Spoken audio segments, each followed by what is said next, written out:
โอ้ยแดกกล้องกูอีกแล้ว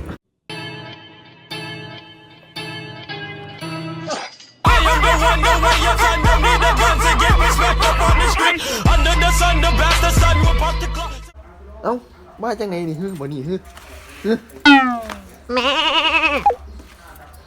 เอาเมากาวบ่นี่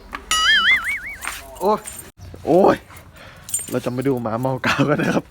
โอ้เอาไปอีกแล้วเฮ้ยเอามาโอ้ยมาสีเงี้ยมึงเอ้ยเอามาเมากาวเฮ้ย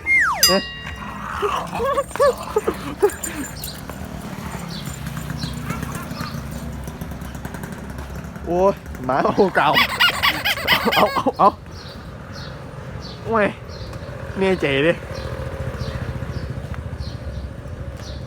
เฮ้ยมันวางแล้วมันวางเกือบแล้วอ๋อ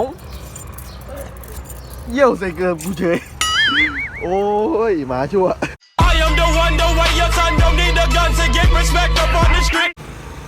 มาสีแง้มเลยล้างเกือบแป๊บหน้าตาเหมือนแบบไม่ได้รู้สึกผิดเลย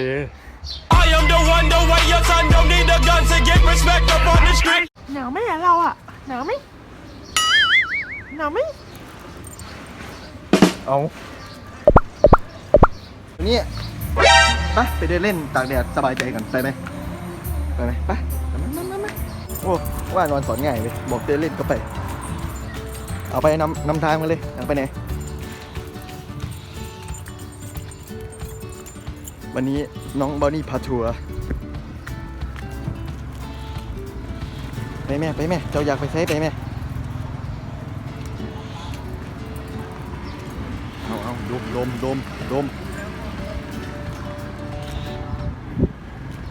เบ้านี่งูเยี่ยวใส่เฉยมันไม่กลัวเว้ย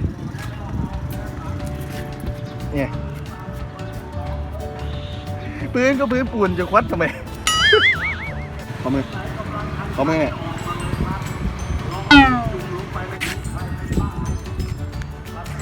เอาไปใส่หน่อย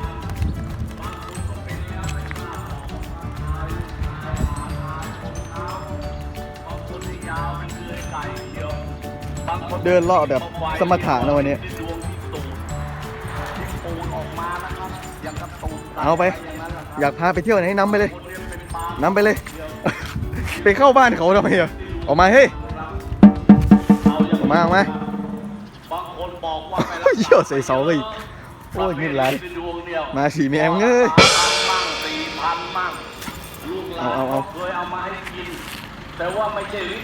เดินขวางรถโคตรชิวหมาโคตรโหดเดินขวางรถเอาดมขี้หมาป่ะเนี่ยดมขี้หมาสิโอ้ยหมาเนาะมา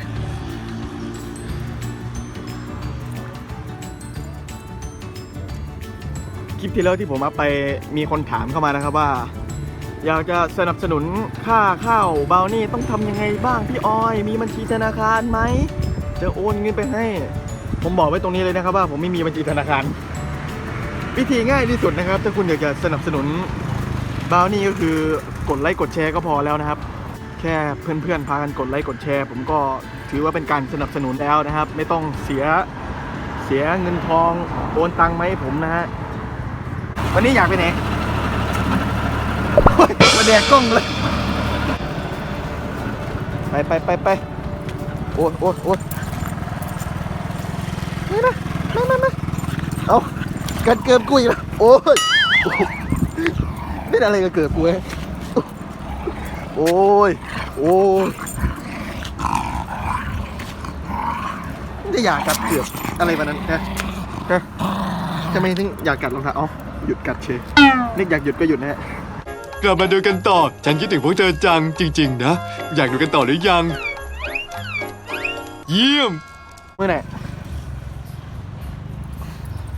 ห่วยอันนี้ก็เป็นเพื่อนของบอนี่นะฮะเดี๋ยววันนี้ผมจะถ่าย MV ให้บอนี่นะครับ Baby shark do do do do do do baby shark do do do do do baby shark mommy mommy shark do do do do do do mommy ไปเลาะตลาดกันเอามองหน้าเดินไปสิเอาอยากไปไหนเดินไปห่วย มองหน้ากันโอ้ตลาดก็ขาวจังเลยตลาดนี้ไปไหนเอา